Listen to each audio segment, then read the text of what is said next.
Quelle est la production de marchandises dans l'économie du football? Comparé à la richesse sociale, la richesse capitaliste se constitue différemment. Des éléments importants de la richesse sensible n'ont pas leur place dans l'univers de la marchandise. La richesse sensible répond d'abord à la faculté pour un individu de disposer de ce qui lui semble propre pour vivre et jouir de sa vie. L'air pur, la richesse, les relations sociales et celles du temps libre s'opposent à la transformation en richesse. Ainsi, selon les critères de la société capitaliste sportive, il ne se compte pas comme de la richesse sociale, à côté des biens et des services produits qui peuvent satisfaire aussi des besoins sensibles. La richesse sensible s'exprime de manière tout aussi diverse que les besoins humains. Mais du côté de la richesse capitaliste, toutes ces qualités particulières disparaissent dans le modèle économique et sportif. Il convient de faire acte que la richesse sensible, concrète, ne compte pas comme de la richesse sociale. Seule la richesse abstraite, la richesse en valeur et en argent, qui s'en distingue, prend sa place. La manière dont celle-ci se développe, s'accroît ou se contracte, décide du bien ou du mal de la société capitaliste sportive. Une critique du capital prendrait pour cible les catégories abstraites dans lesquelles la richesse se pense dans les sociétés capitalistes, comme la valeur, l'argent, le travail et la marchandise. Dans l'univers de la marchandise football, celui-ci se constitue aussi selon deux secteurs. Le premier comprend les marchandises négociées sur les marchés des biens et des services, comme les recettes de billetterie, les produits dérivés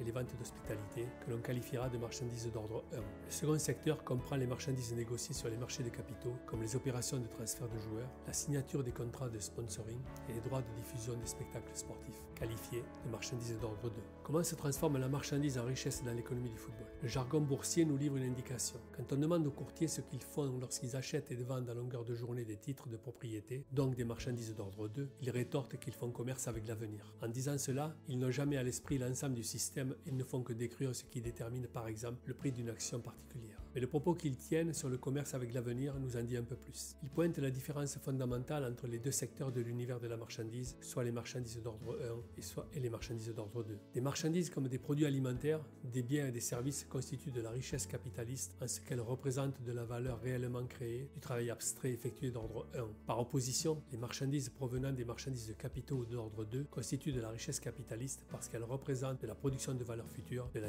dépense de travail abstrait à venir. Il s'agit bien d'une distinction fondamentale qui doit être expliquée. Les marchandises d'ordre 1 représentent le résultat d'un travail déjà effectué et donc de la valeur déjà produite, et les marchandises d'ordre 2 n'expriment pas une valeur déjà réalisée, mais constituent une valeur dont on attend qu'elle soit produite, à ce qui constitue la différence essentielle. Notre environnement économique occupe un espace dans lequel apparaît toujours le même ordre chronologique. Il faut que la chose existe avant que l'on puisse en jouir. Jamais un individu n'a conduit une voiture avant que celle-ci n'ait été encore fabriquée. Jamais une personne n'a apprécié un spectacle sportif qui n'ait été réalisé. Jamais un spectateur n'a apprécié la réalité d'un match de football avant que celui-ci ne soit produit. Cet ordre chronologique remplit les conditions pour la production de valeur sur les marchés des biens et des services. Des objets, des biens et des services sportifs, des produits dérivés doivent d'abord être imaginés et fabriqués pour de potentielles ventes. Mais seulement à la suite de cette phase de vente, le capital peut disposer de cette valeur réalisée. Mais sur les marchés monétaires et des capitaux, cet ordre chronologique se trouve inversé. De la valeur qui n'a pas encore été produite se transforme par anticipation dans l'idée d'un titre de propriété ou d'une action comme du capital social supplémentaire. L'analyse de l'économie du marché des joueurs, définie par le marché des transferts de joueurs de football, représente le capital humain des clubs. On peut remarquer que cet ordre chronologique devient là aussi inversé. De la valeur du joueur qui n'a pas encore été produite se transforme par anticipation, exprimée par une créance ou un titre de propriété comme du capital additionnel. Au même titre que sur les marchés financiers, transactions de joueurs de football négociées sur les marchés de capitaux représentent bien des marchandises d'ordre 2. Dans le cas des opérations de mutation de joueurs, la richesse représentée par ceux-ci se voit transférée par l'émission d'une créance ou d'un titre de propriété vers un autre club pour une nouvelle richesse qui augmentera le montant des immobilisations incorporelles à durée limitée. Le club vendeur dispose immédiatement de la valeur ou d'un titre de créance qu'il peut mobiliser pour obtenir d'autres ressources financières. Le club acheteur ou l'investisseur bénéficie d'un actif supplémentaire qu'il pourra négocier durant la période contractuelle. Il dispose d'une dette vis-à-vis du club vendeur ou d'un titre de propriété qui représente le reflet de l'opération de la mutation. Les droits et le marché audiovisuel expriment la valorisation des droits de diffusion des grands championnats. Avec des pratiques managériales obsolètes, une culture dépensière illimitée, une absence totale de vision à long terme, des projets sportifs dilapidateurs, les clubs de Ligue 1 inscrivent par avance dans leur budget les recettes potentielles à hauteur des droits télé, le tout bien avant d'avoir perçu le moindre euro. Comment mieux représenter l'anticipation de valeur par une proposition de la valeur future à partir des marchandises d'ordre 2? Les droits audiovisuels illustrent une logique d'organisation à des fins de capture de valeur anticipée par les clubs. Création et capture de valeur sont donc au centre de la vision et des missions assignées aux différents clubs. Considéré comme un concept important de management des organisations du sport, la valeur créée et capturée conditionne l'ADN des clubs. La volonté de signer des contrats d'une durée de 5 années entre les diffuseurs et la Ligue de football traduit un système de capture de valeur anticipé en dehors de toute production réalisée. Dans cette situation, les clubs émettent des factures auprès de la Ligue qui deviendront des créances, mobilisées auprès des institutions financières afin d'obtenir des ressources avancées. Après de nombreuses péripéties et des hypothèses plus ou moins sulfureuses, le montant annuel audiovisuel français portera sur une valeur totale de 500 millions d'euros. Finalement, les clubs de Ligue 1 pourraient se partager entre 300 et 350 millions d'euros, auxquels on peut ajouter plus ou moins 150 millions d'euros de droits télé internationaux. Plus globalement, l'ensemble des clubs de football français se verront amputés de près de la moitié des revenus liés aux droits TV pour un même classement d'une saison à l'autre. Face à un montant de droits télé réduit pour la Ligue 1, les clubs de football professionnels devront revoir en profondeur leur modèle économique, confirmant ainsi l'hypothèse émise de cette étude que les droits télé constituent bien des marchandises d'ordre 2 et représentent bien un commerce avec l'avenir. Les opérations de sponsoring traduisent le commerce entre des annonceurs et des clubs de sport ayant pour finalité un échange entre une contribution financière et une contrepartie destinée à augmenter la visibilité et la notoriété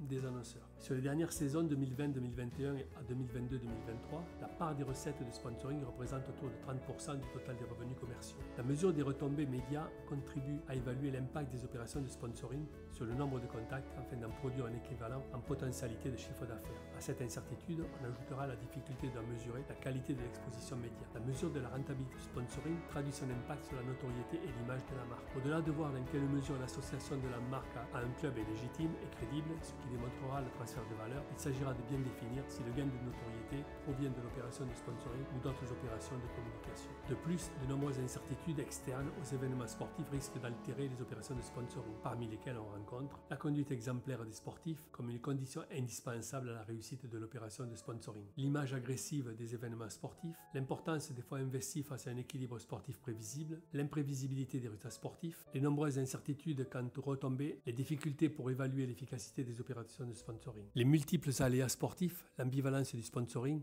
la versalité des acteurs économiques et la recherche de la maximisation de ces actions de communication s'inscrivent dans la poursuite d'une anticipation de valeur par une appropriation de valeurs futures à partir des marchandises d'ordre 2. De fait, la multitude des contractualisations avec des partenaires ayant pour finalité des engagements de sponsoring exprime la velléité de s'approprier la valeur anticipée hors de toute production réelle. Dans cette organisation, les clubs émettent des factures auprès des différents sponsors qui deviendront des créances mobilisées auprès des institutions financières afin d'obtenir des ressources anticipées.